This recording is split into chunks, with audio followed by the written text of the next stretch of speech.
Ball बघतोय. चल bowling आहे. हा बॉल आहे. चल असू दे. ठीक आहे बरोबर आहे. 8 पाहिजे.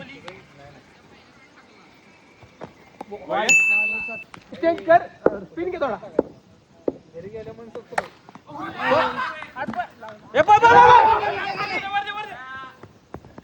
सॉरी बघ बाबा एकच काढून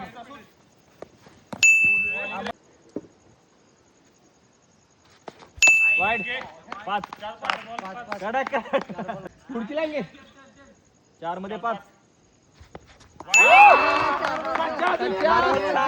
गडगरे बाबा. सेम बॉल 3 मध्ये चला असले निघते. 3 मध्ये 2 3-2 चला. बॉल दर चल काही विषय नाही. ते बरोबर गावले बघ. शॉट आहे. पट्या एक बॉल ए पुढे एड कर. थांबू का पुढे ए आदर्श काय पण करू सोड. जो वरात पडायचं